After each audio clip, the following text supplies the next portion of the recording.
Chaves.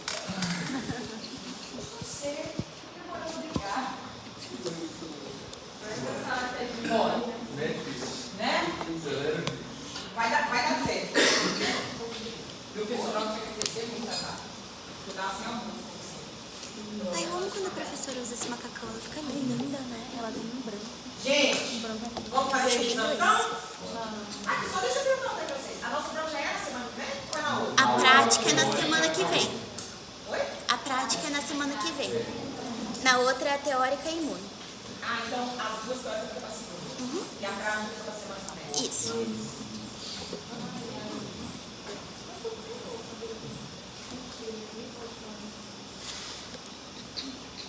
Bom, faz tanto tempo, né, que nós não estamos nem lembrando qual que é o começo desse conteúdo. Até porque também é tanta coisa, né? A gente dá um surto, conteúdo. Então,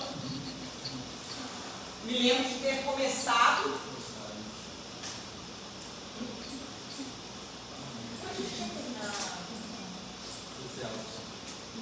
Nós terminamos de estudar hemodinâmico, né? Sim.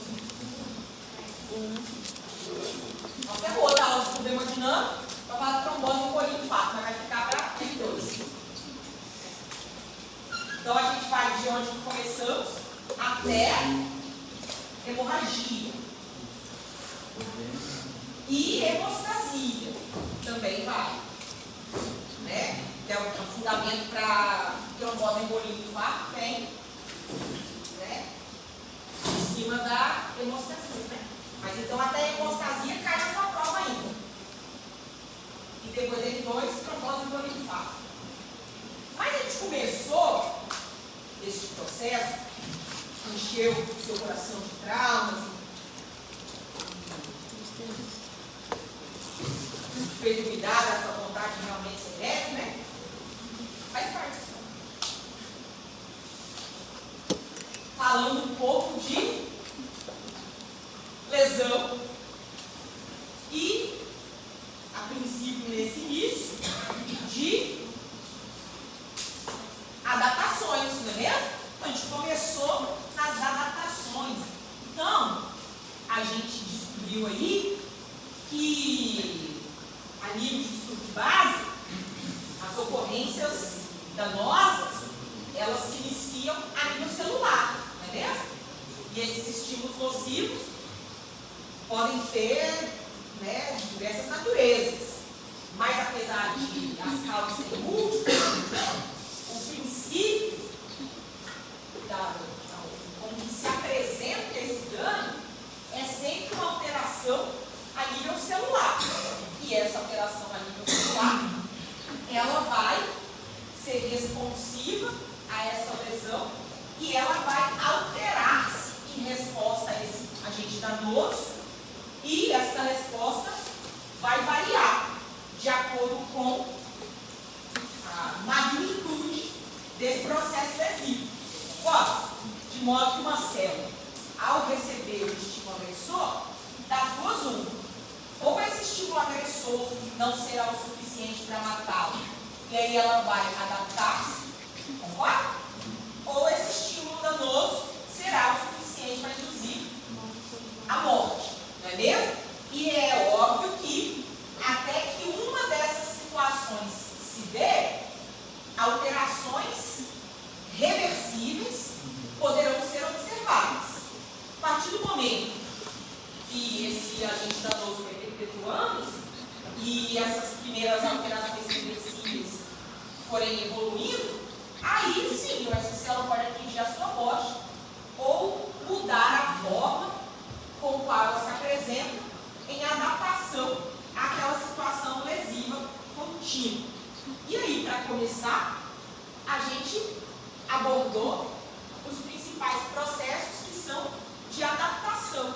Uma célula em uma resposta adaptativa a um agente lesivo, ela poderá responder em uma dessas 5 situações aqui. Naturalmente, que cada agente lesivo induz um processo adaptativo diferente. Então, inclusive, a gente quer mencionar para vocês quais são as principais causas da hipertrofia, da hipoplasia, da atrofia, da neoplasia, não foi? Foi isso mesmo? Então, entre as 5 possíveis respostas adaptativas que teremos a agentes lesivos, teremos hipertrofia, hiperplasia, atrofia e metaplasia. 4 respostas. Então, o lugar não sabe nem contar. Aqui, demonstrei para vocês, uma ocorrência comum e que o Robbins utilizou para ilustrar esses processos adaptativos, que são alterações a nível de miócito, né? E aí, nosso miócito, células compõem o miocárdio, eles podem tanto induzir processos adaptativos quanto induzir morte celular. Por exemplo, de Robbins, ele diz para você que o miócito submetido a um aumento de carga, ele responderia por qual processo adaptativo? Por uma hipertrofia, né?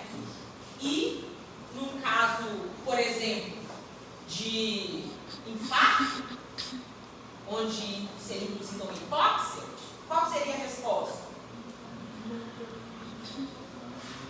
Morte, né? Necrose. Isso aqui que vocês estão vendo é uma necrose, certo? Então, essas adaptações celulares da espécie, elas podem ocorrer se a célula tolerar o agente estressor ou essa célula morre frente ao agente lesor. O fato é que comecei tratando com vocês as hipertrofias, né? Então, em geral, uma hipertrofia, ela vai ser responsiva a aumento de demanda funcional, ou seja, de carga. Então, se essa célula sofrer de um aumento de estimulação, né, que poderá aumentar as suas funções básicas, isso pode induzir nela um quadro hipertrófico. E o que é uma hipertrofia? É de tamanho celular, né? Então, células que ali estão, elas aumentam de tamanho, mesmo? Para vocês verem aí, o exemplo que o Robbins nos deixou, a hipertrofia fisiológica uterina na gestação, né? E percebam que isso não muda o quantitativo celular, não, mas as células aumentam muito em tamanho.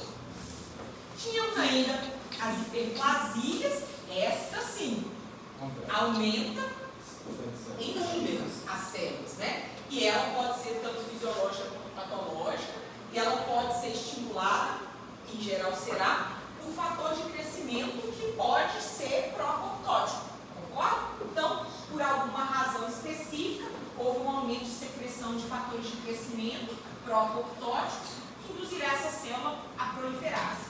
E aí a gente tem ocorrências fisiológicas, como por exemplo as hiperplasias hormonais. O exemplo que o Robbins te deu aí é o aumento do epitélio glandular mamário na puberdade, e pode haver também hiperplasias do tipo compensatórias, que irão, né, ser induzidas por ocorrências em que o tecido ou órgão, por alguma razão, perdeu parte da sua composição que era responsável pela essa atividade celular. O exemplo que o Robbins deu foi quando remove-se o fragmento do fígado, né? O que acontece? A nossa demanda hepática, ela não cessa. E ela é executada por um quantitativo de hepatócitos. Concorda? Se você doar parcialmente seu fígado, o que vai acontecer? Esta regeneração nada mais é do que uma hiperplasia fisiológica compensatória. Concorda? Sim ou não? Então, proliferam-se os hepatócitos até o fígado restaurar o seu peso total, e ela é compensatória à redução de atividade hepática que foi induzida pela retirada desse pedaço do seu fígado. Está claro? Sim ou não? Então, hiperplasia. Temos ainda as atrofias. E aí, as atrofias geralmente são induzidas por uma redução da sua função, não é mesmo? Então, isso representa uma diminuição de tamanho das células, né? Elas não estão sendo utilizadas adequadamente ou diminuiu-se o suprimento sanguíneo e de nutrientes para aquelas células, para que elas possam continuar funcionais, elas reduzem em tamanho, mas isso não significa que estão mortas, né? O exemplo que o Gomes deu é uma atrofia cerebral, tá? E essa atrofia induzida por redução do suprimento sanguíneo, tá? A ocorrência aí, um paciente de 82 anos. Professora, Eu. é correto falar que tem um aumento da autofagia nessa fase? Eu tinha visto no livro que tem um aumento da autofagia, que é um processo no qual a célula privada de nutrientes digere seus próprios componentes no intuito de encontrar nutrição e sobreviver. É correto? Correto. Nessa fase. Justo. Porque se ela está tendo uma redução de suprimento, significa que não vai chegar nutriente suficiente para ela produzir energia para poder manter o funcionamento de todas as organelas que compõem a célula. Então, o que ela faz para continuar funcionando? Ela reduz em 1, para que a energia que está sendo fornecida ali seja suficiente para manter. Certo? Como que a gente vai ter ocorrências de atrofia? Pode ser em situações de diminuição do suprimento sanguíneo. E aí ocorreria isso que você acabou de descrever. Mas não são só essas situações que induzem atrofia. Muitas vezes, a mera diminuição de carga de trabalho em grupos celulares pode induzir isso, que é o que costuma acontecer no indivíduo paraplégico, com as células musculares das pernas, certo? Outra coisa que também pode induzir atrofia é perda de inervação, tá? Com a redução da inervação, ela tem uma consequência muito semelhante à falha de suprimento sanguíneo, né?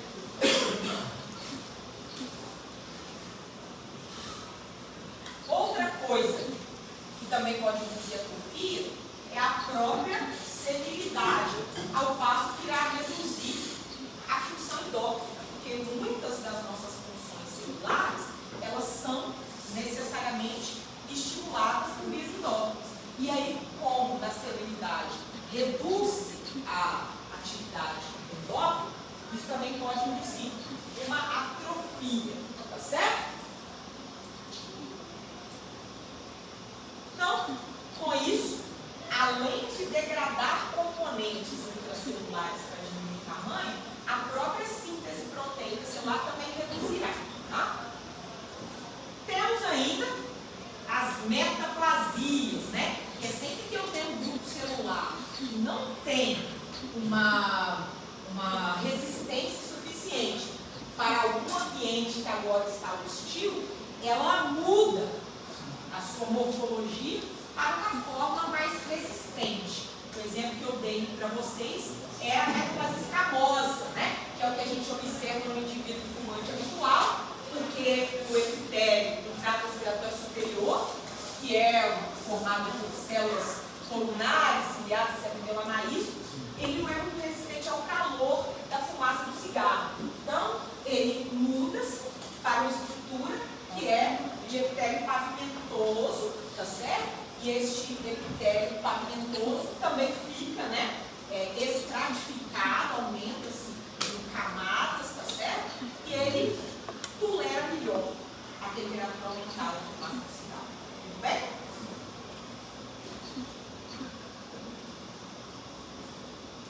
Mas, naturalmente, que nós temos um limiar de tolerância a esses agentes agressores, até que essa célula possa adaptar-se e até onde isso vai induzir morte. Vocês concordam?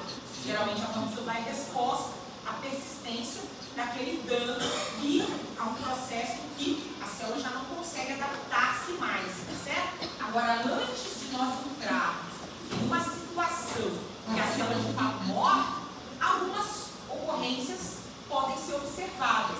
Elas são primárias, né? E ainda reversíveis. Quais que eram essas duas lesões reversíveis que a gente observaria em todo o grupo celular lesado?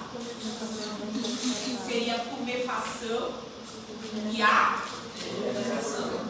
degeneração gordurosa, né? O processo de tumefação representado o processo em que a água irá penetrar dentro do citoplasma dessa célula. Por que a tumefação ocorre?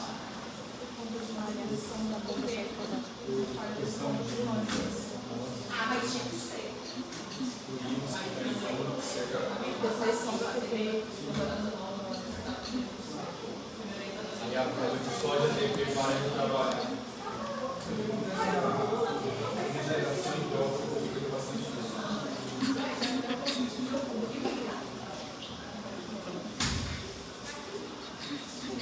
Ó, por que acontece tumefação? Porque tem uma depressão na TP, Então, ó, depressão de ATP. Nossas bombas de sódio e potássio demandam ATP, que controla a entrada e saída de líquido dentro das células, são os mecanismos de bombas iônicas. Se você não está conseguindo nutrir essa célula em ATP o suficiente para regular a função das bombas iônicas, um desequilíbrio acontece e a água começa a entrar dentro da célula ativamente. Mas esse processo de tumefação, ele não leva a célula à morte. É uma lesão reversível. Geralmente se observa no início de qualquer processo estressor sobre o bulbo celular. Temos ainda as degenerações gordurosas, tá certo? Mas essa ocorrência, que é caracterizada por entrada de lípides dentro do citoplasma da célula, costuma afetar células que estão em órgãos que são centrais do metabolismo lipídico. Você concorda? Por isso que é muito comum nós observarmos esse tipo de degeneração em fases iniciais das doenças hepáticas, sejam nos quadros de hepatite, nos quadros pré-cirróticos, tá certo? Então, por que a degeneração que se dá sobre essas células é gordurosa? É porque ali há uma concentração muito aumentada de lípides, mas este tipo de alteração ainda é irreversível, né? Por conta do metabolismo que acontece no fígado, por isso que contrata essa concentração maior em hepático? Na verdade, ela é promovida por esse mesmo desequilíbrio iônico, né? Mas ele está ali num ambiente rico em lípides, né? Porque o fígado é responsável por todo o metabolismo hepático. Todo o lípide passa pelo fígado. Aí aquele ambiente ricamente gorduroso, em contato com células disfuncionais, acaba induzindo esse processo de degeneração. No outro slide que vem de degeneração, a gente também entra esse que é a degeneração biótica, que seria a mesma coisa que a tumefação. Exatamente. Aí, nesse slide, ele fala que são as duas reversíveis. E tem aqueles outros deles também são reversíveis, as outras degenerações. Toda degeneração é sempre reversível. Todas. Então, esses dois só são citados, sem os outros porque eles são mais comuns. Na verdade, é porque o que acontece? A tumefação é um tipo de degeneração que ocorre em qualquer célula fetal, qualquer. Então, esse tipo de degeneração é uma lesão de base. É uma degeneração que a gente classifica junto com todas aquelas outras. A diferença é que a degeneração hidrópica ou a tumefação acontece no início de qualquer processo. Ela sempre vai acontecer. Agora, por exemplo, uma calcificação, essa não, ela tem particularidades. Ela tem particularidades. Por exemplo, se for uma calcificação do tipo distrófica, ela vai sempre acontecer onde teve necrose gordurosa. Se for uma calcificação metastática, ela vai acontecer sempre que há um desequilíbrio de cálcio. Mas interessante mencionar que pode haver tumefação concomitante nessas duas situações. Tá bom? É que essa sempre acontece. Existem muitas coisas que podem levar à lesão celular, mas a partir do momento que este processo reversível é vencido e a gente não conseguiu remover a fonte, né, da agressão, o agente estressor, aí nós acabamos atingindo um ponto em que essa célula morre. E no caso da morte celular, existem dois tipos, concordam? Nós temos aí a necrose e a apoptose. Sendo a necrose um processo sempre patológico, é uma ocorrência de morte desregulada, isso dá em consequência de uma lesão grave. Você concorda? Em geral, as principais causas de necrose tendem a ser as isquemias que induzem as hipóxias, mas exposição a certas toxinas bacterianas também são frequentemente envolvidas no processo necrótico, tá certo? E a gente vai ter sempre uma ocorrência em que há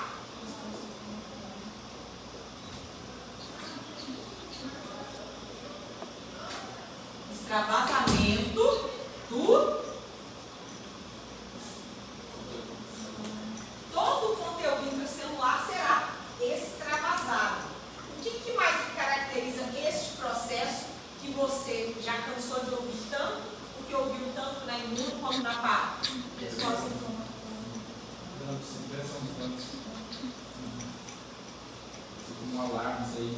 Ou seja, sempre que houver necrose, haverá expressão de padrão molecular associado ao dano, que é imediatamente reconhecido por macrófagos. Macrófagos, ao reconhecerem padrões moleculares associados ao dano, eles vão fazer o quê? Induzir a resposta inflamatória pela secreção de citocinas. De modo que todo quadro necrótico, dependendo da causa, irá acompanhar inflamação.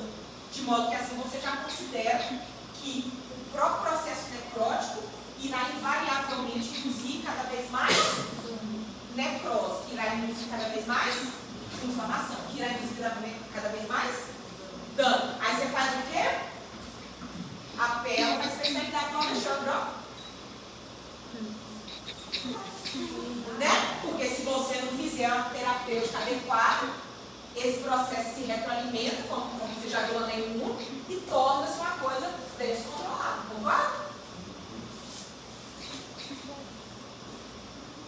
Olha aí que lindo. Seus neutrofilinhos ali, para sinalizar para você que tem inflamação. As necroses, nós discutimos a partir dos seus padrões, lembram? E vimos todos no laboratório, que significa que estarão todos na sua prova. Na verdade, o processo necrótico, ele é semelhante, sempre irá, né, ser caracterizado em morte celular que extravasamente o conteúdo intracelular. Mas a depender de qual seja a causa ou qual seja a localização, essa necrose pode ter diferentes padrões. Entre eles, as necroses coagulativas, que são aquelas que acompanham os infartos, ou seja, isquemia que induziu hipóxia. E aí, nesse tipo de padrão, que se observa é a manutenção arquitetônica do órgão ter sido afetado por algum período. É como uma cidade fantasma. A gente visualiza no microscópio, toda a estrutura ainda vai estar de pé naquele prédio, mas não tem nada núcleo, dentro. sem vida. Ah lá. Então, é exatamente isso, não tem nada dentro, né? Depois nós tínhamos as necroses liquefativas.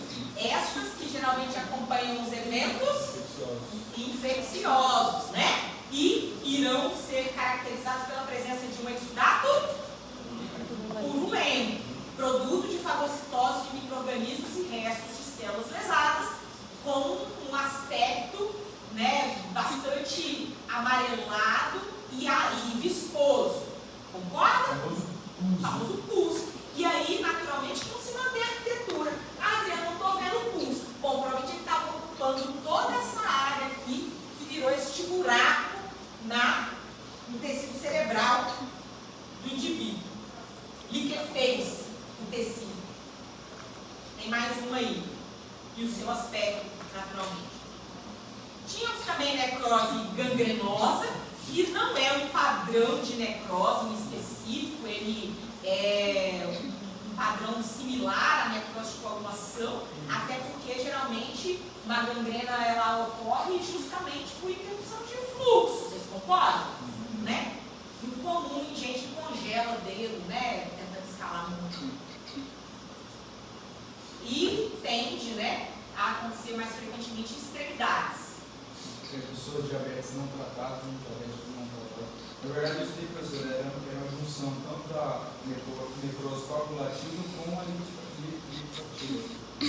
Porque vai dar isquemia ali, que é uma coagulativa, e vai vir todo aquele processo, aquele suco que vai virar liquefativa. Ó, o que pode acontecer? Vamos se valer do seu exemplo, Alisson. O seu exemplo é bom para a gente caracterizar uma gangrena. Indivíduo nosso Zé. Ele tem diabetes mellitus tipo 2 descompensado. A hiperglicemia dele acaba lesando a microvasculatura. Concorda? Lesão microvascular vai fazer o quê? Reduzir a irrigação. de lesão da microvasculatura. Então, reduzir a irrigação de extremidades. Este processo pode ser acompanhado, e geralmente no SOSEP, gente, eu vi esses dias, cara, no Instagram, lá no Dia do Idoso Aranha, gente, foi eu pintando, porque a gente sabe de características. Vocês viram isso? Pois é. Então, imagine que idoso aranha.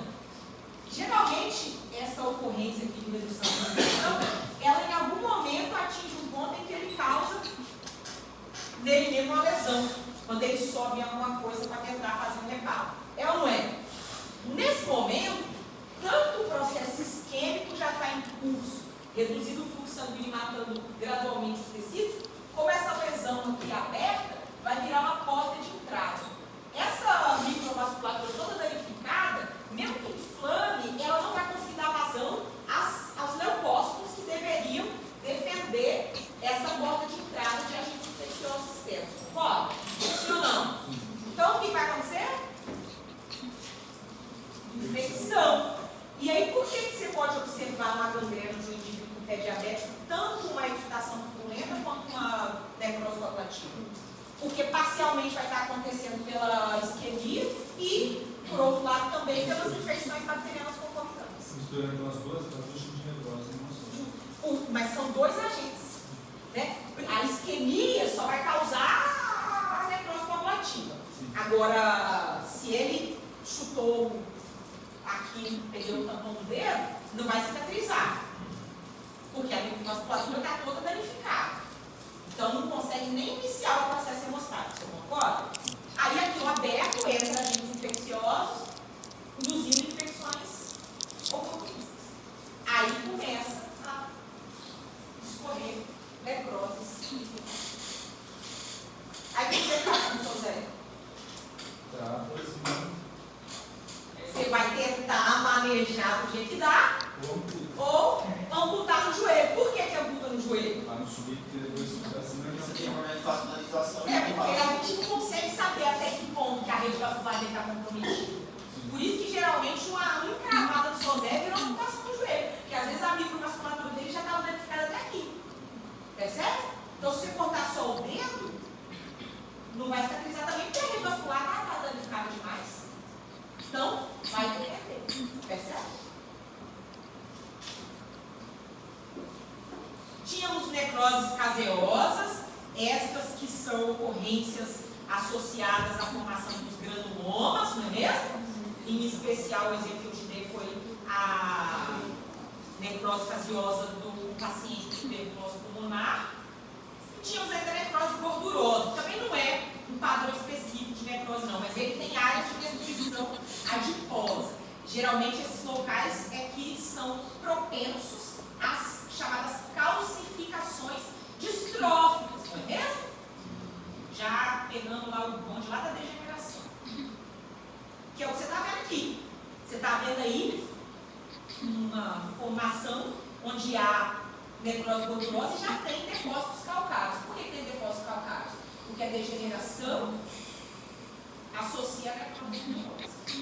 Então isso aí é uma calcificação distrófica numa área de necrose gordurosa. Onde que mais essa degeneração pode acontecer? Válvulas cardíacas afetadas por placas de ateroma. Foi isso que eu te mostrei na aula, foi? Esta é uma necrose fibrinoide, que é uma necrose que acompanha um extravasamento de fibrina, e aí fica com esse aspecto que vocês estão visualizando aí, tá?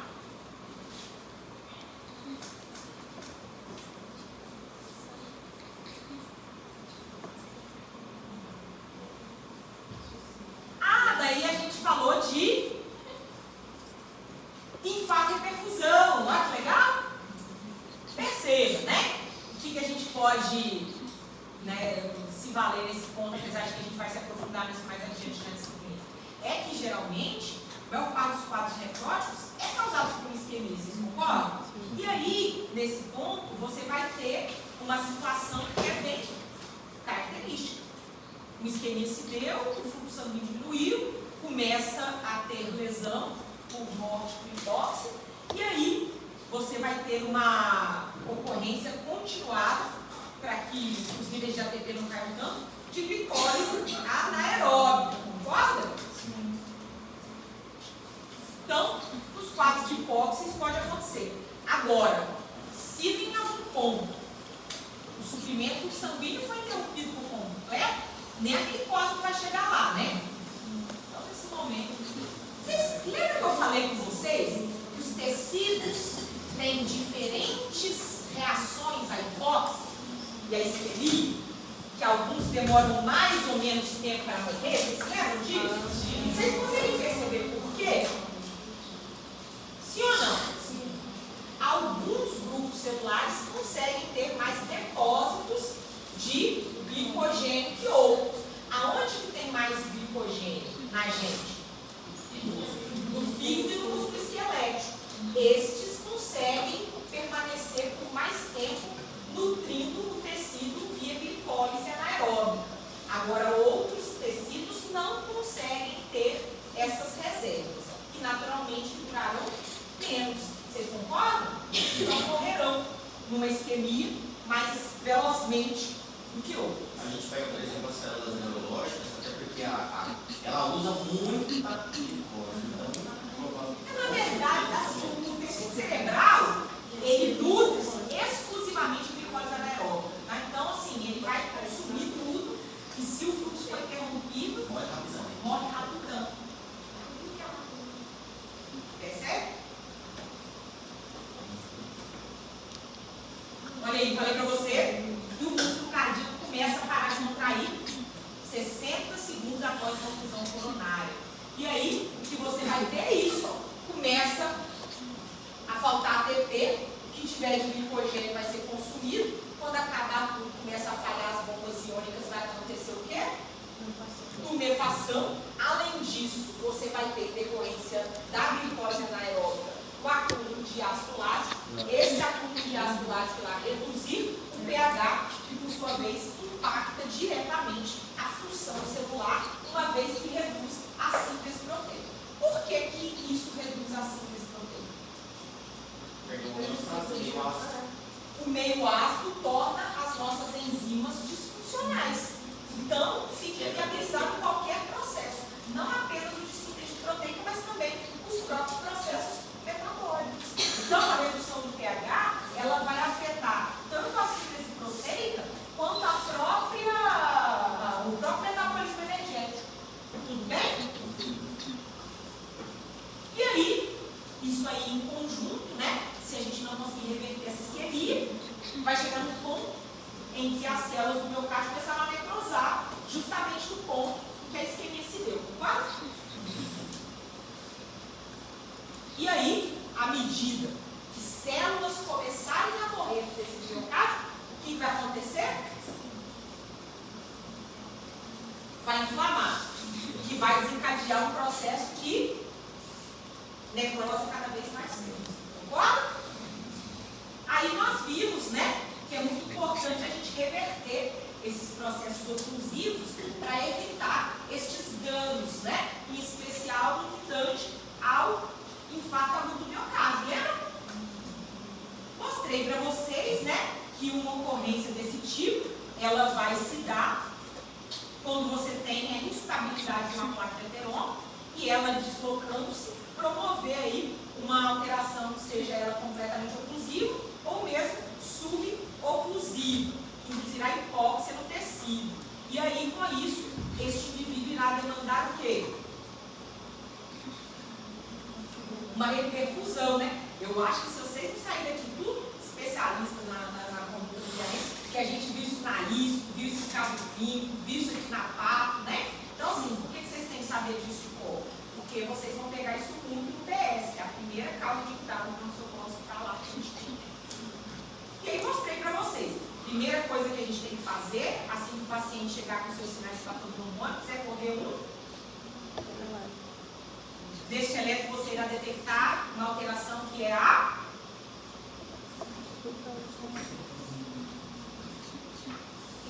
supra-ST, né? Então, paciente que apresenta supradesnivelamento do segmento ST, o que tem que fazer com ele? Você tem que conduzi-lo ao serviço para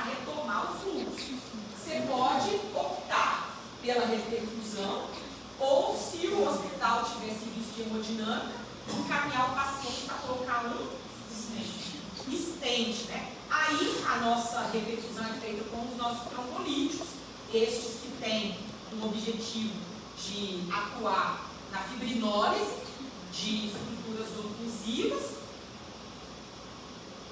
E eu coloquei para vocês até aí as drogas, os trombolíticos e como se faz o tratamento de reperfusão com cada uma dessas drogas. De necrose nós estamos bem? O próximo processo era a apoptose, não é mesmo? Essa também é uma forma de morte celular, mas que, então, não é desregulada, não é necessariamente patológica, né? Ela pode ser fisiológica em muitas situações. O importante é que a morte por apoptose, ela se dá por um mecanismo específico que evita o extravasamento de conteúdo intracelular, o rompimento das membranas celulares. O objetivo desse processo é evitar o quê? Inflamação. É evitar a inflamação, porque esse tipo de morte não irá expressar dano que possa ser reconhecido por macrófago. O processo se dá, primeiramente, a partir de uma sinalização. Imagine, tem uma hemácia, ela venceu os 20 dias dela, está velha. Como é que o baço vai destruí-la? Por apoptose. É promovida uma sinalização enzimática mediada por caspases. Então, as caspases, elas atuam numa via intracelular que inicia com a condensação de cromatina intranuclear e formação de bolhas nas membranas. A formação dessas bolhas promove depois uma fragmentação. Cada resíduo desse tipo de conteúdo intracelular estará isolado por membrana. Desta maneira, a formação do que nós chamamos de corpos apoptóticos. Esses que depois simplesmente serão depurados pelo sistema mononuclear fagocitário. Seu querido macrófago. Eu vou te falar. Vocês falaram que eu tinha que atuar sucintamente no pé, né? Tem que atuar o macrófago. Porque eu acho que tanto eu falar isso nos últimos 4 meses, né? Vamos fazer um grupo de diabetes com o macrófago.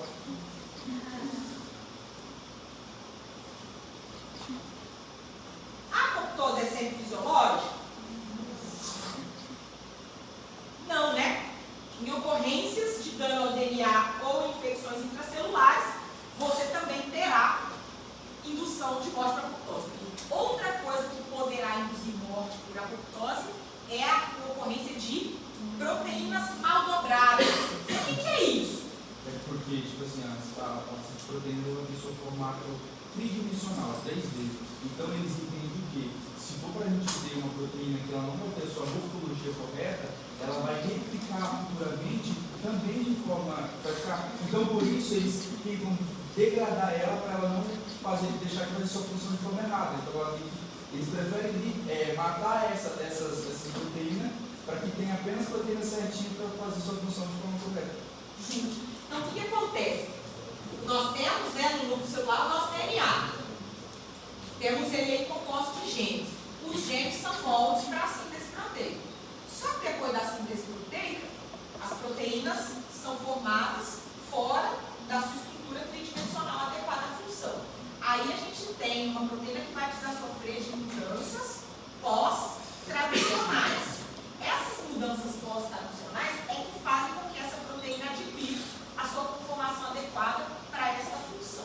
Se algo na célula não permitir que as mudanças pós-traducionais ocorram e as proteínas não se dobrem da maneira adequada, o que vai ter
infecções intracelulares, a gente já sabe que tanto os linfócitos T citotóxicos quanto as células NK poderão induzir a apoptose dessas células para eliminar os reservatórios dos vírus, né?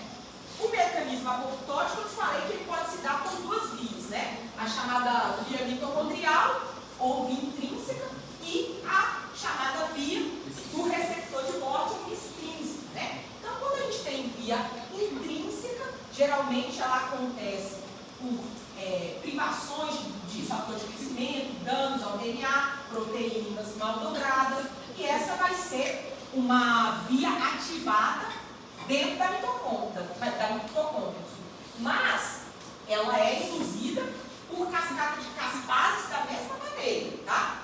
Agora podemos ter situações também em que a gente vai ativar a cascata de caspases via receptor de morte celular, tá certo? Que é geralmente induzido por essas ocorrências, né?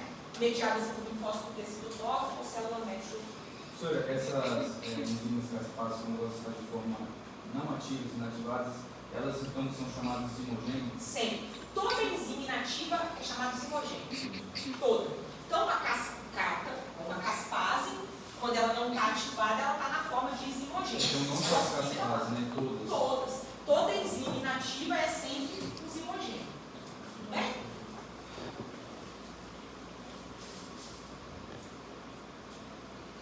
Nossa, agora eu estou lendo matéria mesmo, hein? Dá uma filtrada. Dá uma filtrada.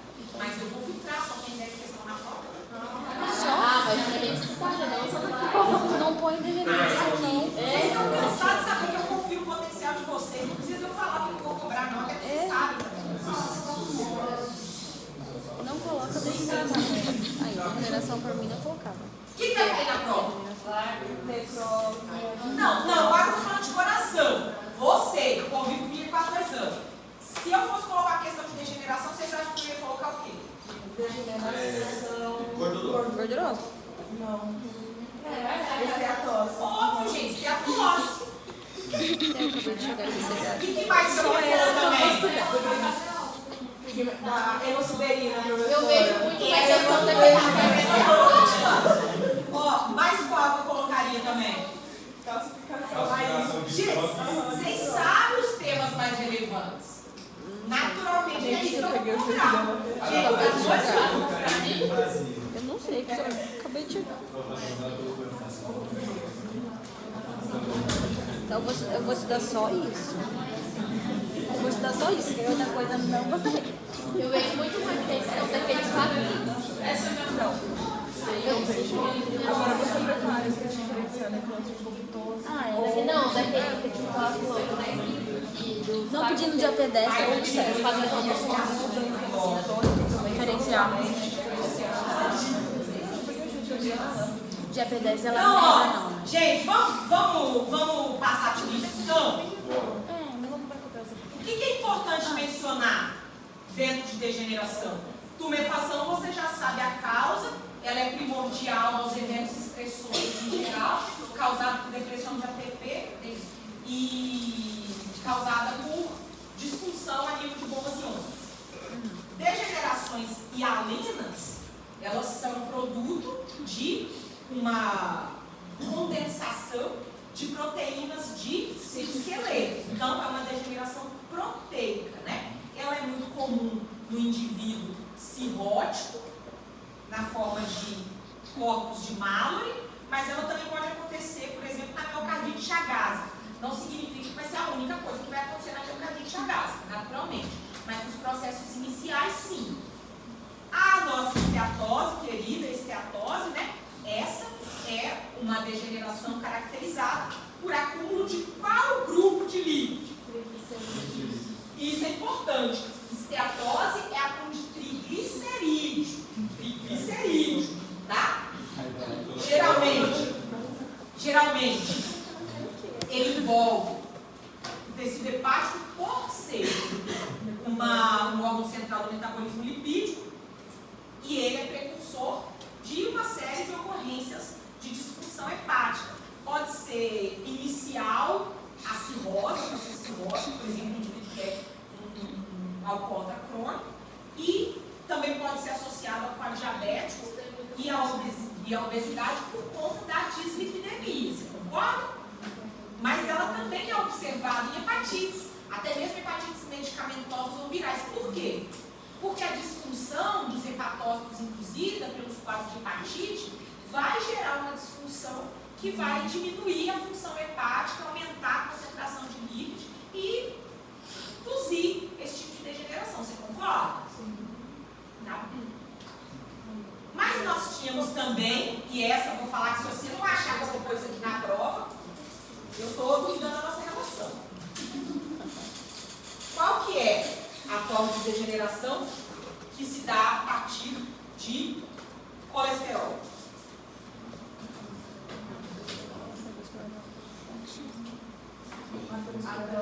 Se não for na prova, eu estou ofendendo o nome. Ah, não, professor. Daí você pode colocar apenas colorar as pessoas aqui. Não acho engraçado. Apenas colorar a gente sabe. Todo o mecanismo dela. Eu acho engraçado que assim, não sei se você pode. Eu tava vou descer. Que pobrezinha que eu vejo, gente. Você. O RH me engano. E a Gabriela ficou filmando. Ó, sim. A gente conhece o processo de formação da placa de ateroma como se fosse, né? A gente pensa melhor que nós mesmos, né? Não, processo que, entendeu? Aumenta o nível sério de lípidos circulantes, dislipidemia. A circulação desses lípidos, em especial do colesterol, começa a ser fagocitado por macrófagos. Aí naquele ponto, temos um endotélio também ativado.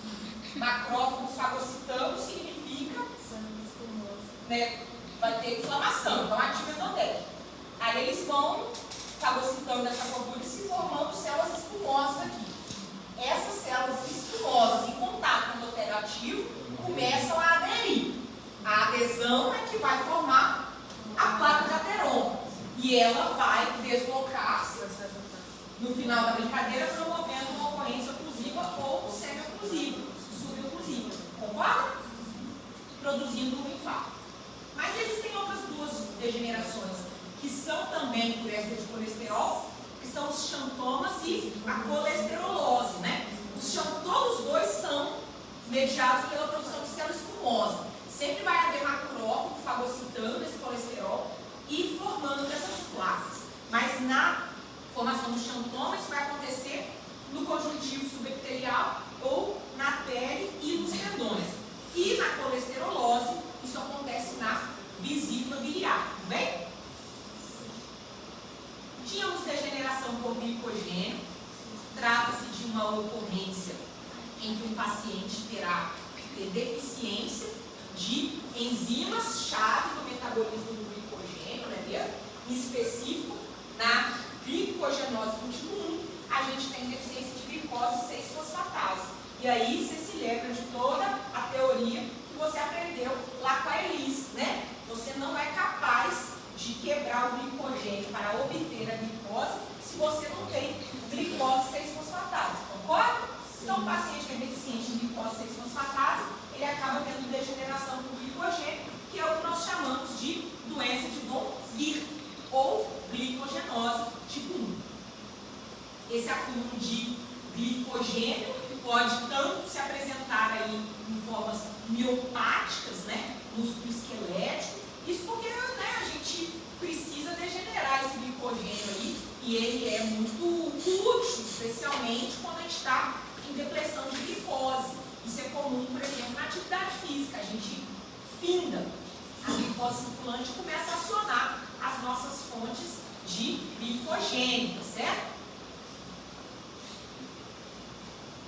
Olha aí, isso é um indivíduo que tem glicogenose 2, tá? A gente chama doença de pombo, tá? Fica cheio de glicogênio dentro do citoplasma das células. Aqui. Aí chegamos nos pigmentos, né? Que eu gosto pra caramba. Aqui é uma antracose. A gente viu isso na prática, né? O indivíduo que é fumante habitual costuma desenvolver antracose, né? Também outro pigmento que eu te ilustrei foi a fucsina.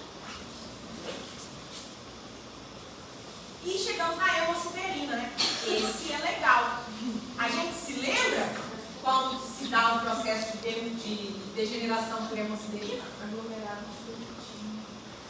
Exatamente. Então, o que acontece, né? Vai embora da casa. Eu não aguento, cara, vocês me abandonam tanto nessa turma. Ah lá, o Luiz já sumiu também. Então, ó, hemosiderina é um pigmento. A apresentação dele, ou amarelinho ou marronzinho. A hemosiderina é um derivado da hemoglobina, concorda?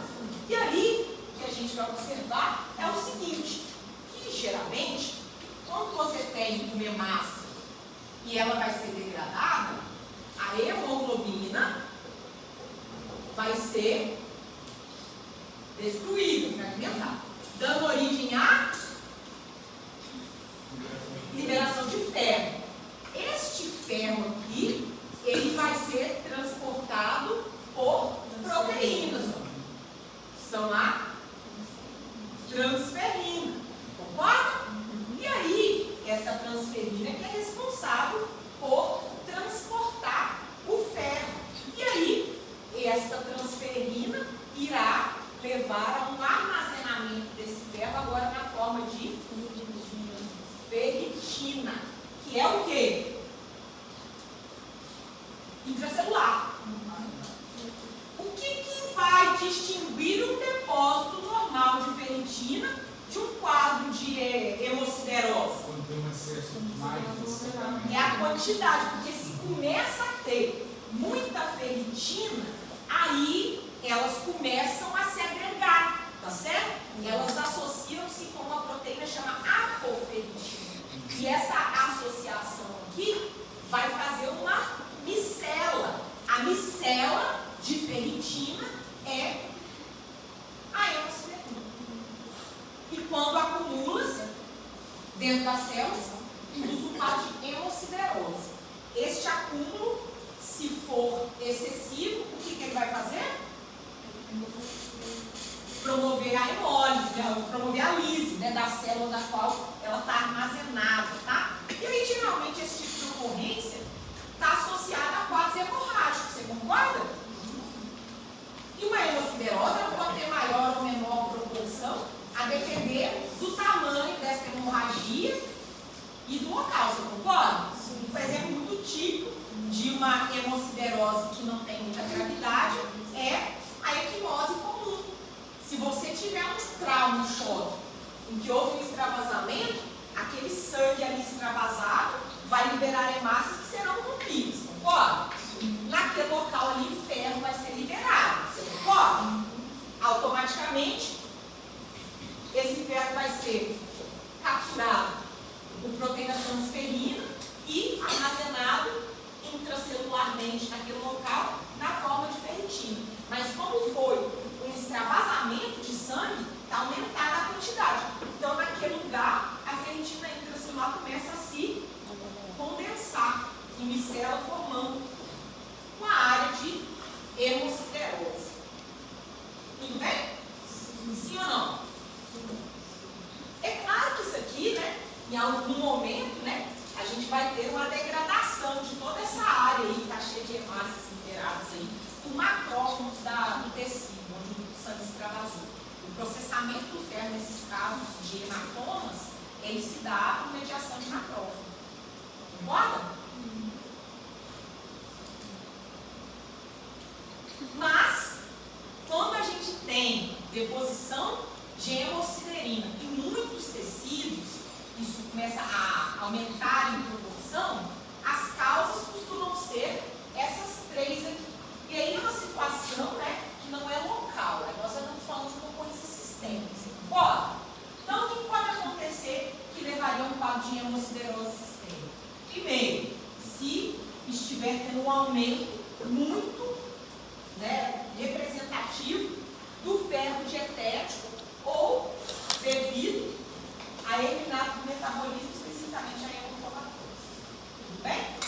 Outra coisa, pessoas em quadros de anemia hemolítica. E a anemia hemolítica pode ter várias causas, vocês sabem, né? Então, também pode induzir hemosiderose. E outra coisa é quando o sujeito é submetido a transfusões sanguíneas repetidas.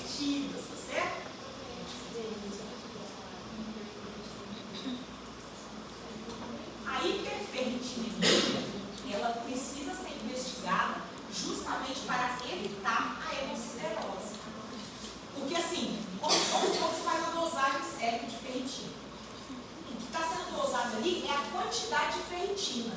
Se tiver muito aumentada, entende-se o quê? Que ela pode já estar agregando-se dentro das células.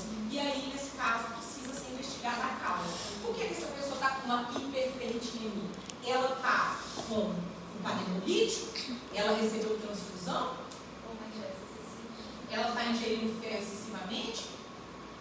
Precisa investigar a causa da hiperferritinemia. É interessante, na época do Covid, muitos pacientes tiveram esse efeito colateral de passar muito tempo com hiperferritinemia pós-Covid, tá? Eu, para ser sincero com você, não sei exatamente a causa, tá? Se a Covid poderia, assim, em algum grau, alguma hemólise, ou uma falha no processamento de ferro, não sei. Mas eu tenho um amigo que ficou com uma ferritina aumentada assim, quase um ano. E em níveis preocupantes, tá?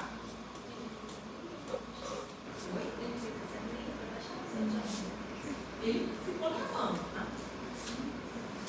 E aí entramos nas calcificações, que já sabemos, que nada mais são que depósitos de cálcio, majoritariamente, e menos proporção de ferro, magnésio e outros sais.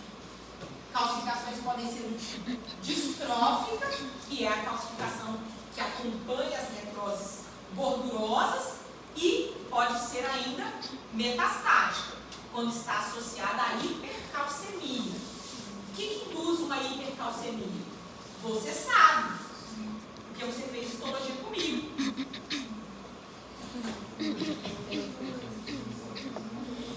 Primeiro, o que poderia induzir um aumento sério de cálcio? Pode ser aumento da reabsorção osteoclástica, concorda? O que faz aumentar a atividade osteoclástica? Paratormônio, Então, o aumento de secreção de paratormônio poderia estar induzindo um aumento da atividade osteoclástica e induzindo, por essa razão, a reabsorção óssea. Concorda? Sim ou não? Outra coisa é a própria destruição do tecido ósseo. É muito comum em indivíduos com neoplasias ósseas, tá? Outra coisa que também pode induzir calcificação metastática. Sabemos que a vitamina D é um cofator, processo de formação óssea. Então, deficiência de vitamina D ou distúrbios da sua absorção também podem induzir isso. E também insuficiência renal. Tudo bem? Tranquilo? A gente chama, inclusive, de calcificação metastática, que ela pode acontecer em qualquer lugar. Tá? Diferente da distrófica, que vai acompanhar necrose gordurosa. Por isso que ela é comum na aterosclerose avançada. Olha aí. Isso é uma válvula toda calcificada. Tá bom? Depois de degeneração, o que nós temos? Nossa! Já vai direto para a bunda. Os princípios não tem muita coisa. Pode ir direto para a bunda. Ela é chocada com o tanto de matéria que ela passou.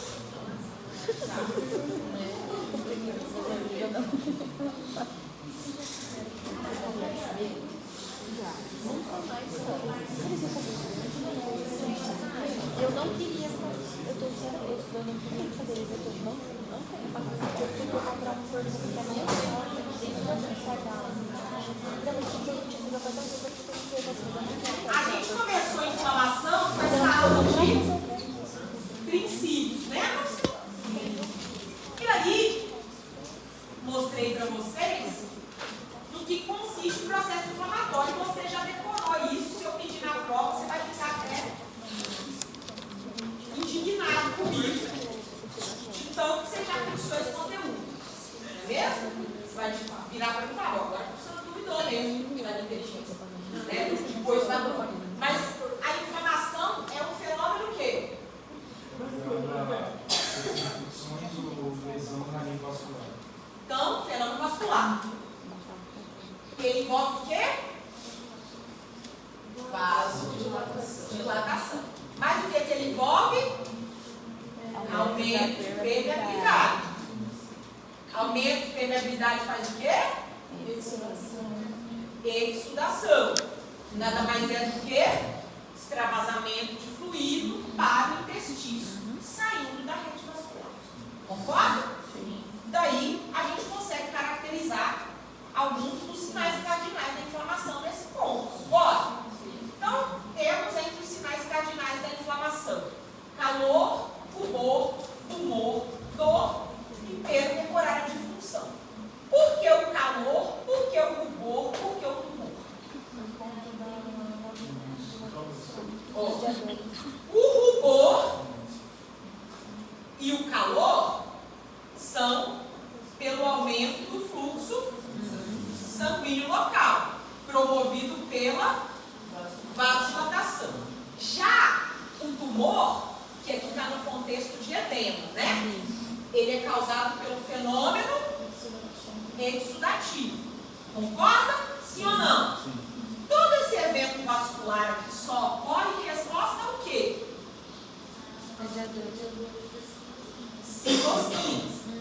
Então, citocinas pró-inflamatórias, que você sabe que tem vários efeitos locais e sistêmicos, entre eles a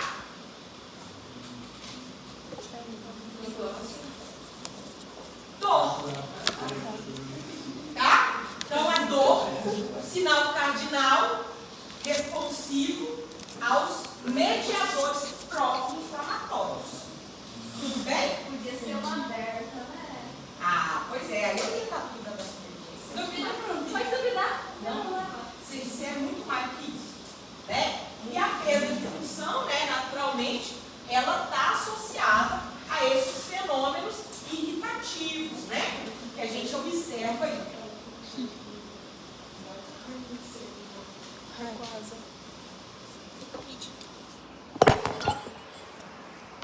Vocês acham que precisa voltar nisso? Não, você deu um bom tempo. É verdade. Não tá.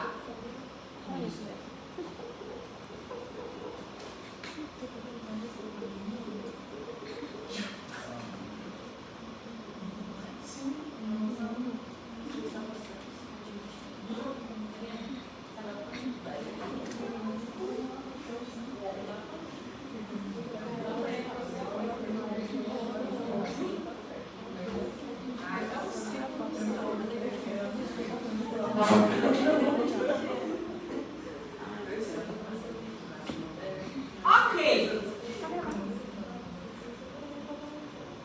Entramos então em inflamação aguda. Este que é o processo inicial da resposta inflamatória. Sabemos, trata-se de um componente da nossa resposta imune inata e que ocorre tanto em resposta ao dano tecidual quanto em resposta a agentes infecciosos. Isto por quê? Porque a resposta inflamatória inicialmente é induzida por macrófagos. Macrófagos estes que têm receptores do tipo tubo de membrana para a percepção dos chamados pumps e dumps, não é mesmo? Padrões moleculares associados ao patógeno e ao dump. Uma vez que este macrófago identificou o pump ou dump, o que ele está fazendo nesse momento? O reconhecimento do agente lesivo. Imediatamente ele iniciará a secreção de citocinas, que irá promover vasodilatação e promover ainda quimiotaxia de neutrófilo, ou seja, recrutamento. Uma vez que este recrutamento se deu, a partir da permeabilidade aumentada vascular, esses neutrófilos irão sair da rede vascular, atingindo o sítio da lesão. Isso está claro? Sim. Neste momento inicia-se a remoção do agente lesivo. Se você teve sucesso, e o agente lesivo foi eliminado, começa o processo de contração, ou seja, reduz-se o número, o quantitativo de células imunes que estavam fazendo a remoção do agente, um processo aí de regulação dessa resposta. Se tiver havido dano tecidual, a gente terá reparo. O que promove o dano tecidual que demanda reparo? Uma necrose. No quadro inflamatório, esta necrose é causada por dano mediado por leucócito. O processo de fagocitose envolve a ação de um monte de substâncias microbicidas e enzimas lisolíticas que se prestam a destruir o patógeno no citoplasma do macrófago, concorda? Quando ele destrói este micro-organismo, ele irá despejar sobre o tecido uma quantidade considerável dessas enzimas lisolíticas, juntamente com os restos do patógeno degradado. Essas enzimas passarão a agredir o tecido, promovendo necrose. Isso é o dano mediado por leucócito. Está claro? Por essa razão é que, eventualmente, se o quadro inflamatório for se prolongando, você irá ter que lidar com alguma necrose. E é quando a gente entra na fase de reparo. Tudo bem? Sim ou não?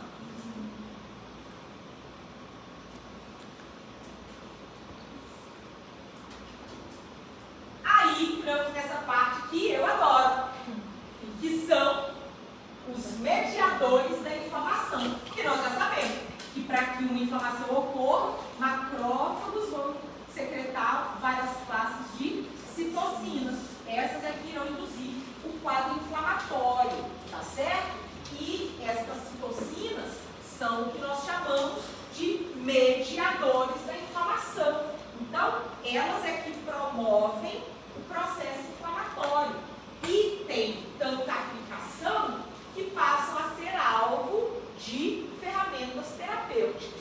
Eu escolhi para vocês, em seguimento ao que está disciplinado no Robbins, estas duas classes de mediadores lipídicos e de aminas vasoativas para a gente começar a discussão. Então, entre estes mediadores, a gente destaca as aminas vasoativas e os produtos lipídicos. Quem são as aminas vasoativas? Principalmente a histamina. E quem são os produtos lipídicos? Prostaglandina e leucotrieno, certo? Este quadro você irá imprimir e colar no espelho do seu banheiro, porque ele tem todos os mediadores e a sua ação no quadro inflamatório. Olha que lindo! Esse aqui acho que não me lembro direito abas. A começar pela histamina.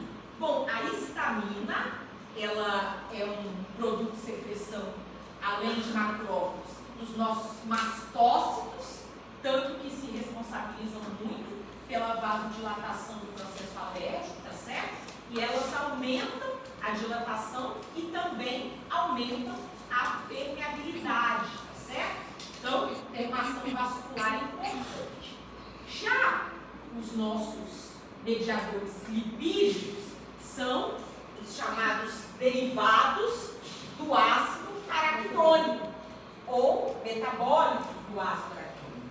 O ácido araquidônico é um componente lipídico de membrana. Sempre que nós nos encontramos em uma reação inflamatória, imediatamente nós iremos começar a captar esse ácido araquidônico para assim produzir as prostaglandinas e os leucotrienos, tá certo? Então, lá na inflamação aguda, esses líquidos de membrana vão ser capturados e processados por um grupo de enzimas chamadas ciprooxigenases e lipoxigenases. Tudo bem? Sim ou não? Sim. Então, no caso específico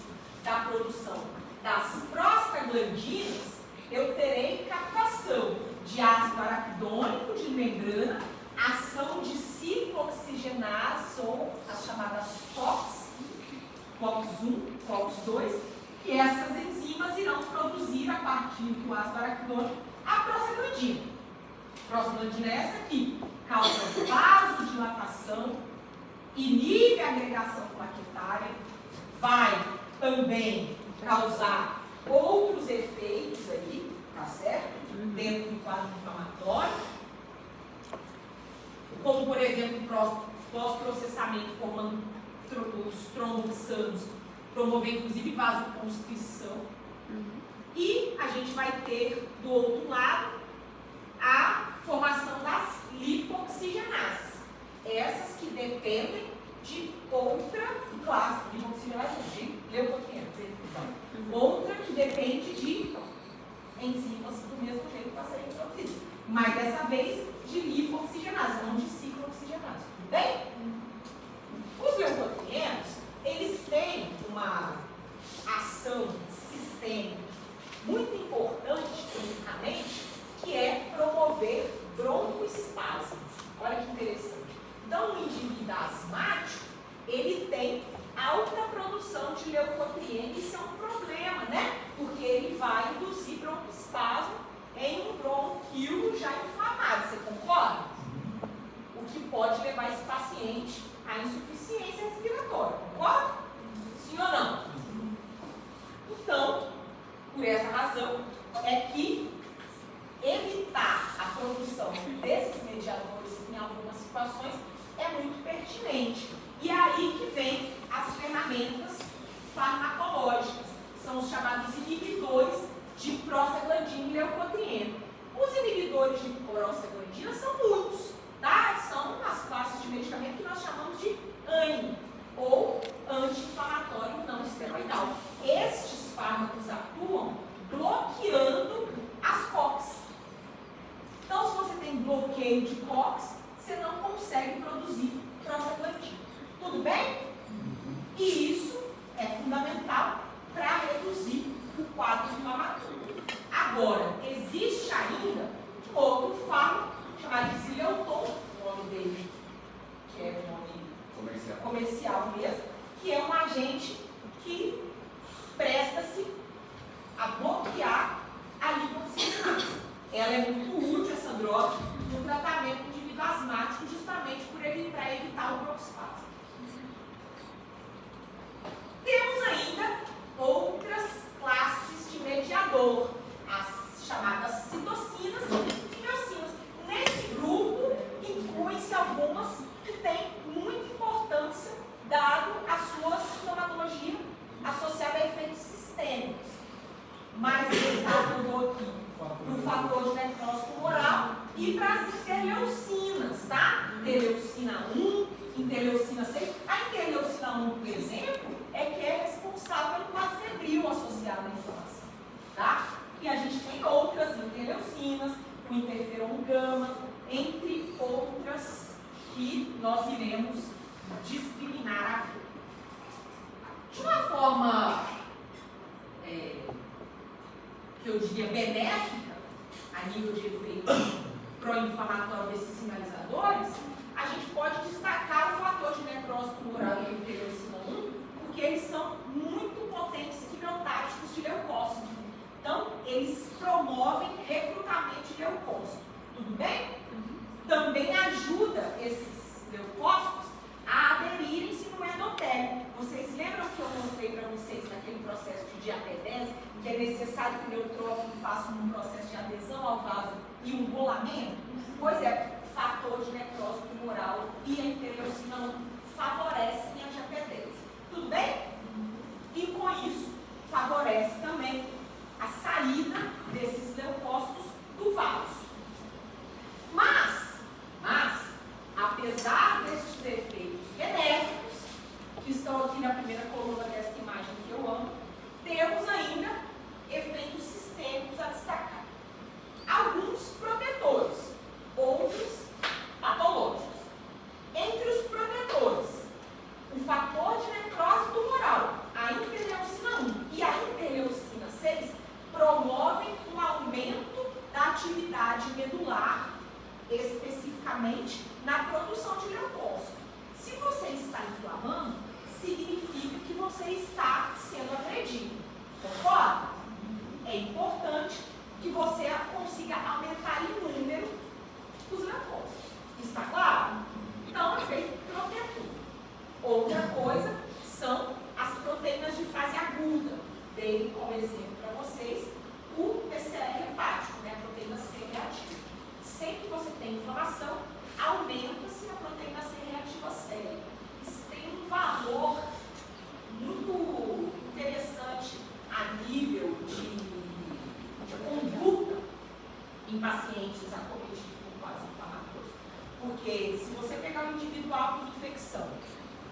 seja ela de qualquer etiologia, ele vai estar inflamando, a proteína C reativa sobe. Concorda? Se você inicia uma terapêutica, se ela for eficaz, a tendência da proteína C reativa é o quê? Diminuir. Assim, se você pegar um paciente e dosar a proteína C reativa no início de um tratamento farmacológico, aguardar alguns dias de adesão terapêutica e dosar novamente o PCR, se você fez certo, o PCR desce. Só que se você fez errado, ele fez o quê? Ou subiu ou manteve-se. Aí você muda a ferramenta terapêutica. Mas perceba, não se iluda com isso não, tá? Porque trata-se de uma proteína que tem vida longa na circulação. Então, você não pode esperar que em acompanhamento a uma semana de terapêutica, você vai levar os níveis de PCR do paciente ao normal. Mas se tiver baixado, tá bom. Concorda? Outra coisa, fatores de necrose tumoral, como eu disse, juntamente com a interleucina 1, também são responsáveis por causar febre. Naturalmente, o aumento de temperatura é interessante para promover a eliminação de alguns agentes microbianos. Só não pode fritar a gente junto, né? Agora, com relação aos efeitos patológicos, ai, gente, eu acho que vou botar isso uma questão aberta. Tá bom, deixa eu ver todo mundo.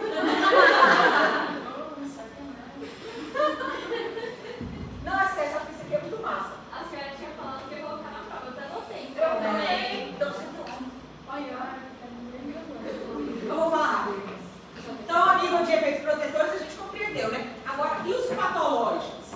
Primeiro, o fator de necrose tumoral reduz o débito cardíaco do paciente. Isso vai fazer o quê? Vai diminuir a irrigação dos tecidos como um todo, e isso é bastante danoso para o paciente, né? Então, redução do débito cardíaco. Outra coisa, o fator de necrose tumoral, ele pode promover a ativação endotelial e promover a formação de trombos, porque a gente viu, né, na nossa última aula de patologia, que demanda ativação endotelial. Se for um indivíduo com hipercoagulabilidade, o que acontece? O fluxo aqui de sangue já está alterado. Concorda? O que tem que fazer para poder ter trombose? Não é fechar a tríade de vícios? O endotélio já está ativado. O fator de necrose tumoral promove vasodilatação. O fluxo sanguíneo aumentou aqui em decorrência dessa vasodilatação. Se o paciente tiver hipercoagulabilidade, o que acontece? Trombo. Outra coisa que vai acontecer também é resistência insulínica do músculo esquelético durante o quadro inflamatório. Então, aqui estão os efeitos patológicos. Pode ir para aí. Aí eles falam que é só aberta. Né? E bela. Não sei. Sabe sim. Não sei dizer. De trombos. Aí, nós também visualizamos os padrões da inflamação aguda, né? Serosa, fibrinosa, purulenta. Mas não vou me ater a isso agora, não. Tudo bem? Tá? Mas isso significa que Que dá no N2 vai ter. Até porque esses padrões inflamatórios a gente pode guardar para prova prática, né? Isso aqui é importante. O que pode acontecer como desdobramento de um quadro inflamatório agudo? 3 coisas. Primeiro, se você foi capaz de eliminar o agente lesivo antes de promover uma destruição tecidual ampla, ainda restarem pelo menos fragmentos celulares ali dentro do tecido, é possível que haja resolução completa sem a necessidade de reparo com fibrose. Percebe? Isso é uma possibilidade. A segunda é quando estendeu-se o quadro inflamatório e você de fato teve destruição tecidual mediada por leucócito, ou seja, necrose.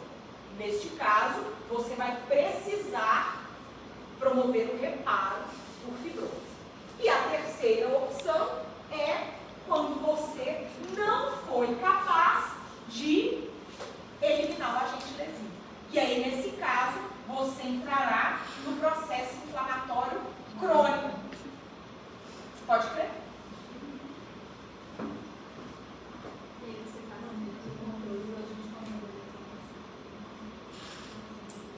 Você fala da inflamação crônica? Ah, não, a inflamação crônica vira um bico, né? Nós vamos falar daqui. Peraí, deixa eu fazer uma coisa.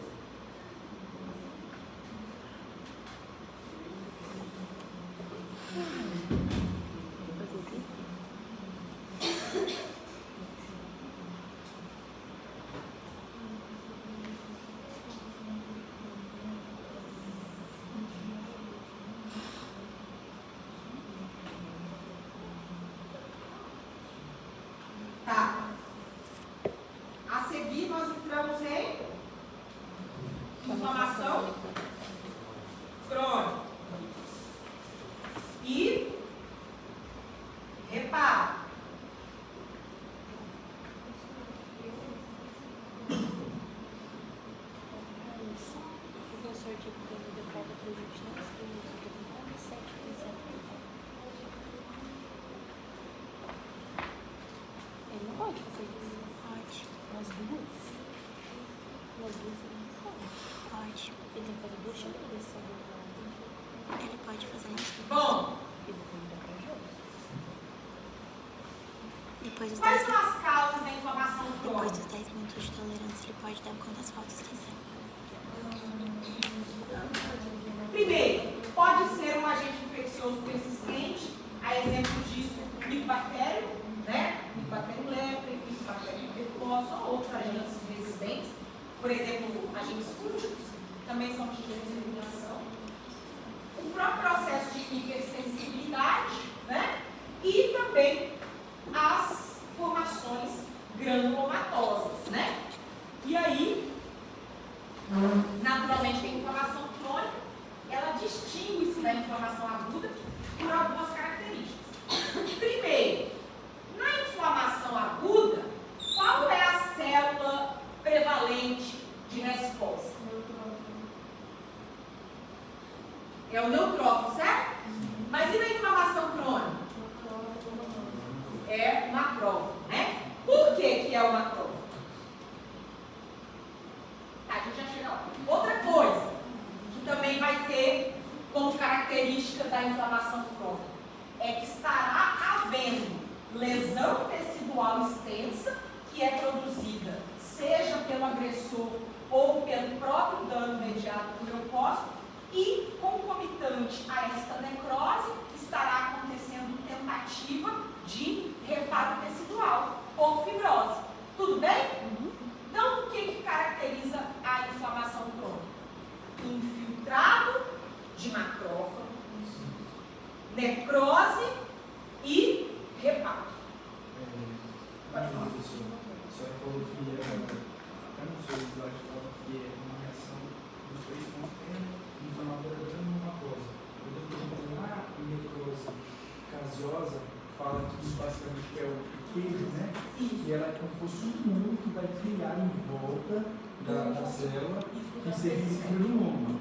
Então essa inflamatória granulomatosa está ligada a isso. Então basicamente é uma necrose de tipo gaseosa. Por isso que quando eu estava lendo no seu slide, falava, na verdade, vocês estão estudando, que a necrose gaseosa, ela é marca de infecção crônica. O que acontece?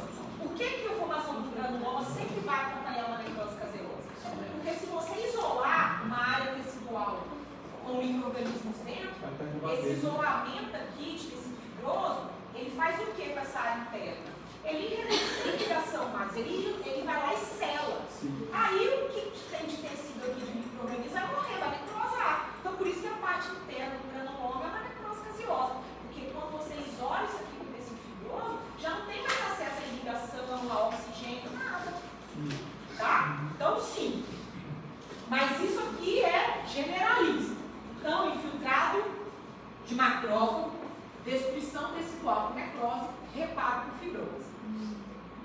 No caso, o que nos permite promover o reparo por fibrose enquanto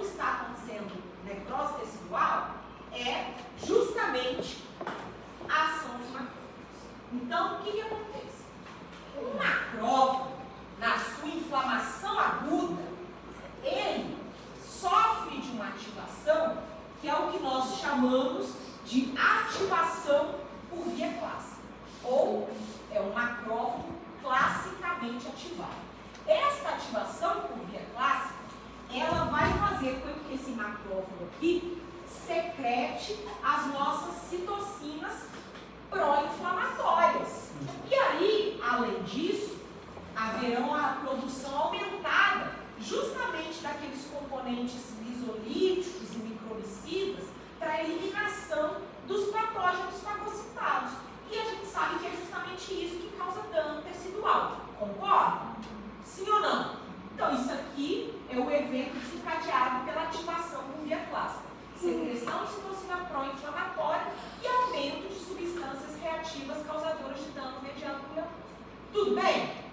Mas, no processo inflamatório crônico, à medida que isso aqui começa a lesionar o tecido e promover a necrose, aí o grupo desses macrófagos começa a sofrer o que nós chamamos de ativação por via alternativa, promovendo esses macrófagos aqui alternativamente ativados.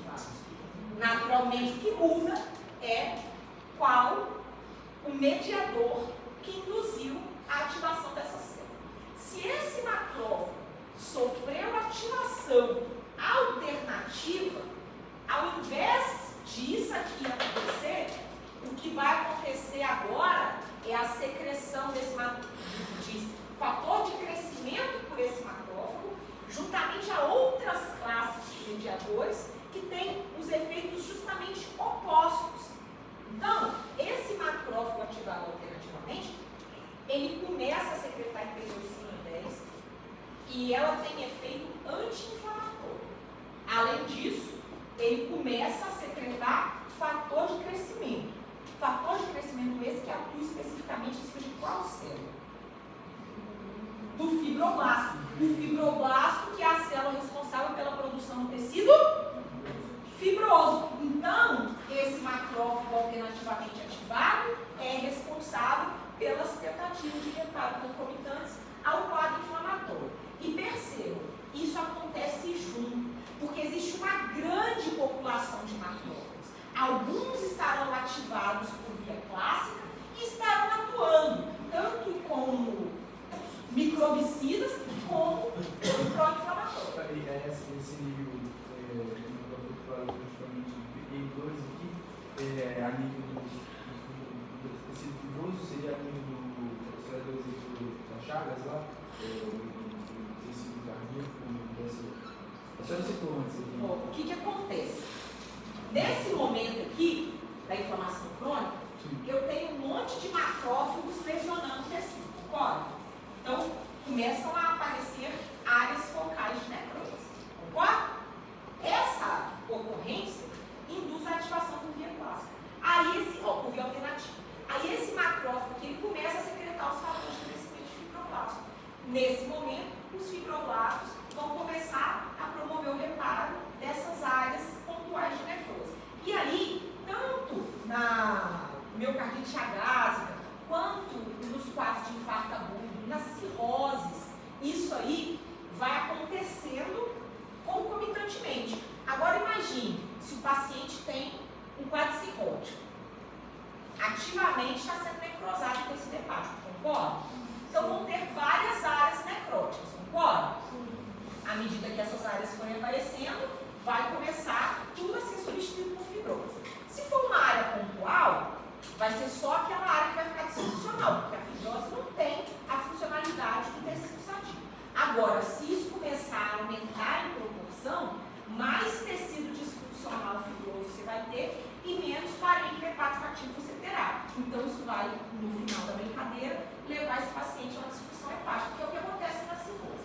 Ah, mas e se o paciente tem doença de Chagas? A Chagas é uma coisa linda, maravilhosa. O paciente teve contato lá com as fezes do barriga. Entra na corrente sanguínea dele, as formas criptomastíticas betacílicas. Assim que a resposta imune começa a acontecer, essas formas começam a dirigir-se para os músculos, com um tropismo todo especial para o músculo cardíaco. Quando essas formas criptomastíticas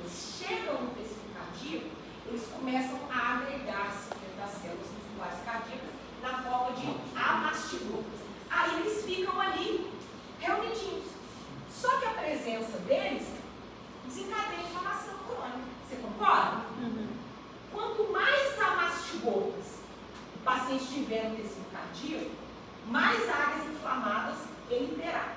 Quanto mais áreas inflamadas, mais áreas de necrose.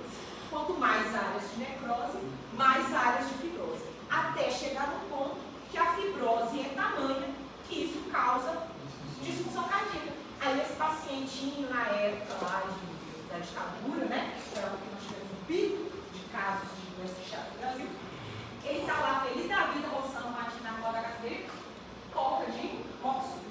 É por isso, é porque a necrose atingiu tal ponto que a função cardíaca produziu. Percebe o que acontece no quadro de chagas cardíacas? Não é só no coração que isso pode acontecer. Em alguns pacientes, os amastigotos ficam agregados no trato gastrointestinal. Aí, você tem todo esse quadro, né? E a fibrose do trato gastrointestinal vai fazendo com que esse paciente perca a habilidade de fazer peristaltismo. Uma das coisas que pode acontecer no Chagas gástrico é o paciente ter mal de gasto. O meu para, porque não tem peristaltismo, da fibrosão. Olha que coisa chique, né? Mais maravilhosa no mundo das chagas.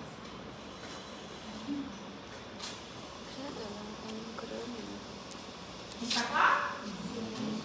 Então, esses dois exemplos que te dei agora são ocorrências que são caracterizadas por inflamação crônica. Tudo bem? Vocês entenderam isso aqui? Sim. Então.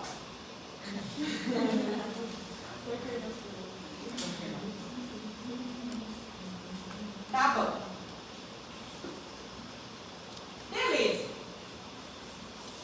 Se estivermos considerando uma destruição direta de algum tecido, componente de órgão, o que a gente vai ter meramente é a sua substituição por um tecido fibroso.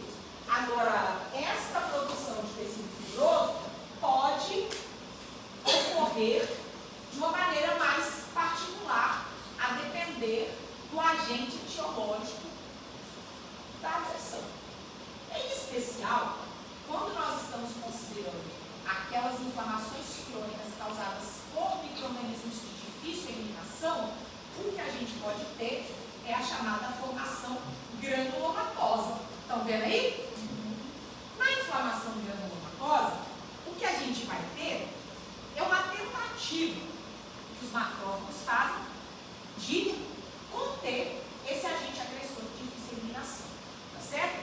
Então, o que a gente vai observar é o seguinte: tem uma região onde há um agressor de difícil eliminação, aqueles mesmos macrófagos que eu estava mostrando para vocês agora há pouco, eles vão começar a passar por um processo de fusão, formando essas células gigantes multinucleadas aí, que são chamadas de células de Langerhans. Essas células aí, elas têm o objetivo de secretar tecido fibroso num formato de granuloma para poder isolar uma área ocupada por um agente lesivo persistente, tá certo? Pode ser um pouco estranho. O que vai acontecer com isso? Aqui é um fio de sutura, uma coisa linda, maravilhosa aqui, ó. Aqui é um fio de sutura. Aqui estão várias células gigantes multinucleadas, estão vendo aqui? Aí elas começam a secretar tecido fibroso em volta disso aqui até isolar. Tudo bem? Assim isolado, ele não ativa mais a resposta imune. Então, isso aí é um granuloma de corpo estranho. Os granulomas imunes são aqueles que estarão se formando no entorno de agentes infecciosos.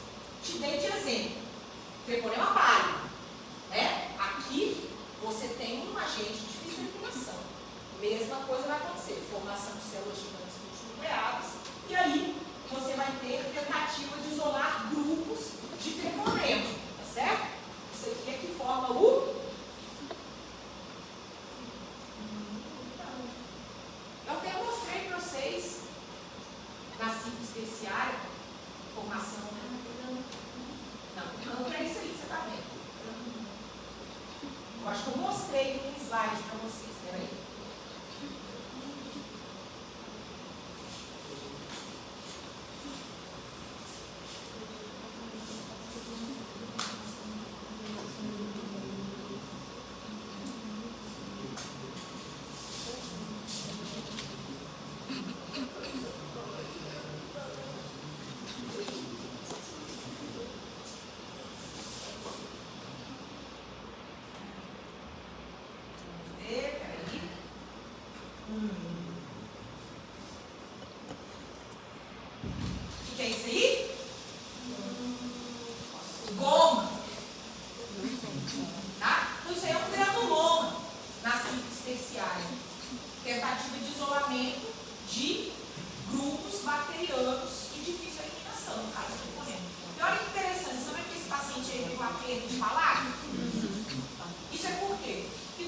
anti-inflamatório crônico, você vai ter destruição tecidual. É o que está acontecendo aí.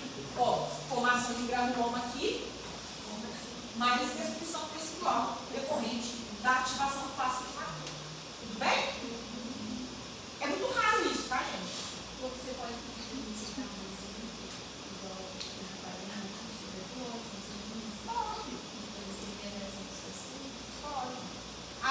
O outro exemplo que eu dei para vocês de inflamação granulomatosa foi na hanseníase, né? Olha aí, o paciente com hanseníase nodular. Tá vendo?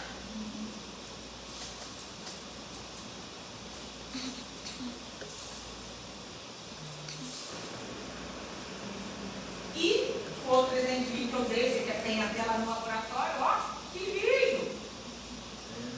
Covid. Gente, o cara não fez na música aqui, eu tô vendo. Não, parasita. Isso aqui é um ovo, tá? De xistosoma. Eu falei doença aqui. Então, isso aí é um ovo de esquistosoma. Aí entramos no reparo. Depois de toda aquela formação de necrose, tínhamos reparo de fibrose, que se dá em algumas etapas. Lembram-se delas? Sim ou não? A começar por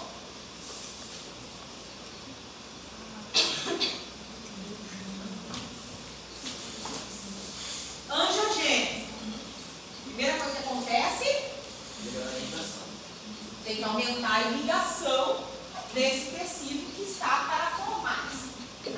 Com esse processo angiogênico, você cria, além de maior irrigação, uma fonte, uma via para a migração celular, né? Então, ali nesse momento, vão chegar na área lesada um monte de fibroblastos que, reagindo aos fatores de crescimento secretados por macrófagos ativados por via alterativa, irão começar a secretar o chamado tecido de granulação. Concorda? Este tecido de granulação é o princípio da formação cicatricial. E ela vai se seguir do remodelamento, tá certo? Que é uma maturação e organização desse tecido, formando de fato a cicatriz fibrosa. Aí eu falei com você, né? Que o Robbins fez este esquema didático, que é exatamente igual ao cortisológico. Tecido de granulação. Angiogênese, vaso, vaso, vaso, vaso. E aqui está cheio de fibroblasto. O que o fibroblasto faz?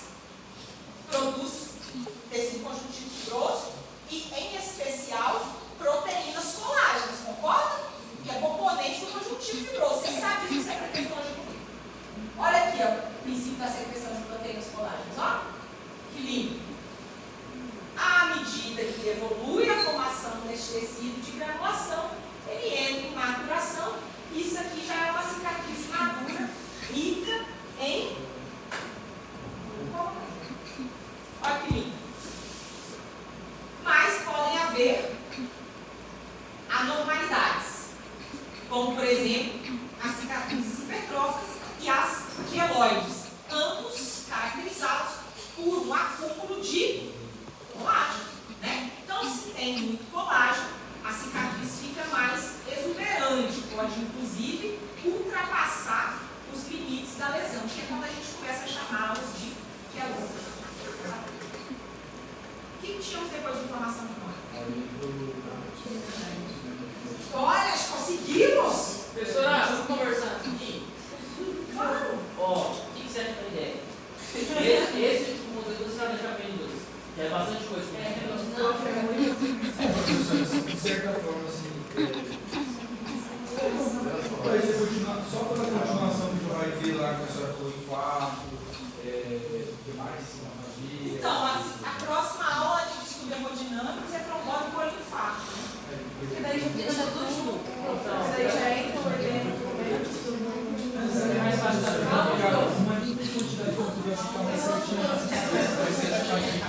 Se a gente gente juntar cada conteúdo que você que falou que ia fazer questão, dá uns 30 questões pra prova, prof. Vai ficar. Mas assim, Tem, mas aí a gente vai fazer já em GG, já daí em você já fez a rodada secundária, pô. vai ter que pegar para dois. Tá bom, velho. Vocês choram de. Tá bom.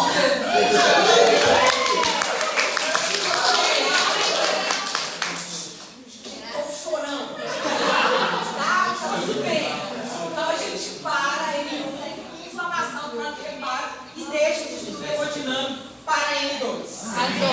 Glória a Deus. Tá bom. Mas, gente, daí eu obrigação e tem na prova. Chega lá e Não vai esquecer. Oi? Não, vou esquecer. Mas não aceito que depende. Como assim? Tem que todo mundo ir. Não pode ter derrota, não. Eu que ouço. Né? Porque aqui, eu falo que esse segundo ano, ele é muito bom, porque como a patologia e a imunologia são muito próximos, né? A gente consegue quase que ficar repetindo várias vezes para enfiar na cabeça de vocês esses conceitos. Depois da N2, ele vai virar bem comum, mas pelo menos na N1. Ô, prof, as lâminas desse conteúdo também vão ficar pra N2? Sim. Aí a gente vai na prova prática só até. Já dá 20 lâminas. 18. 18, né? A gente vai tirar só as da última aula, que foi dos Ah, que as que eu não tenho. Fica 19. questão, hemorragia. Fica 19. Só 19. Então tá. Então vai só até. Tá bom. Olha ela veio. Não, eu não. Pra mim vai ficar até mais fácil de montar a prática. Gente, te ajuda bastante. Prof, se você tiver dificuldade de montar a prova. Ah, gente. Você me ajuda? Nem eu. Não vai lá mandar a prática comigo. Oi, olha pra você ver, né? Que tristeza. Não posso ter. Se fosse formalizado, pelo menos que as outras turmas já vai ser usado. Agora vou ter um N4 de 110 pessoas. Nossa. Você tá ganhando monitor? Não, mas é que o monitor é com seleção, são coisas que você tem que entender. Sim. O Luiz não é monitor, ele é escravo. Ele é mais escravizado, viu? De boa vontade de população. Não ganha nada. Eu queria muito que ele fosse monitor, mas monitoria não sou eu que defino, vocês sabem. Eles estão loucos. Eu tô só sugando a energia vital do Luiz. Mas, tirando isso, eu queria que tivesse a seleção do monitor para que quem entrasse fosse devidamente certificado, né? Ganhasse, aí ia ter uma seleção que entrasse, pelo menos ia tirar, né, uma comprovação que pudesse levar para pontuar uma nota de residência, normalmente, né? Mas nesse ponto a de apresentação é seleção. Mas a minha ajuda não. Então tá. Tendo isso em vista, vocês querem tirar mais dúvidas? Quais são as questões? As questões são 2, 3. Anota aí.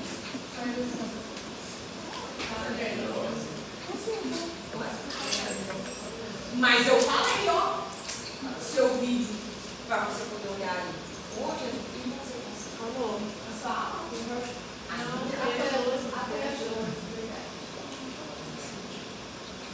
Tá bom. Vocês não tem certeza?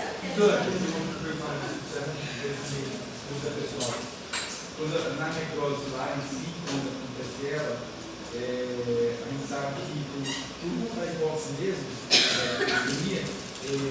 antes de vir as enzimas que iam degradar de todo o lixo ali, daquela estrutura, por exemplo, da necrose, a própria necrose, a primeira coagulativa, antes disso, então as células que se desnaturalizaram, elas já iriam, a desnaturalização não ia precisar que visse as enzimas para degradar, como se fosse antes, é isso? Na verdade, imagine, né? Se você for lembrar lá da biologia celular, Dentro de uma célula tem, além de líquido, organelas, né, proteínas, aquele monte de coisa. Quando uma célula morre por necrose, tudo isso que era essa proteína celular vira um resíduo. E aí precisa de ser depurado. E se não for depurado, né, vai formar a exudação. Então, o B.O. mesmo da necrose não é nem a morte que provavelmente teve isso ali, e sim a ruptura da membrana, no qual vai esvaziar não só essas organelas, mas também as enzimas proteolíticas, que ela como fosse um lixo, que ela degrada o lixo intercelular, né? Dentro da membrana, então, essas enzimas proteolíticas, na verdade, ela degradar somente o lixo intracelular, e nesse caso, degradar até o tecido sanguíneo. Mas aí depois, no caso mais severo, diminuir os danos. não, o que acontece Claro.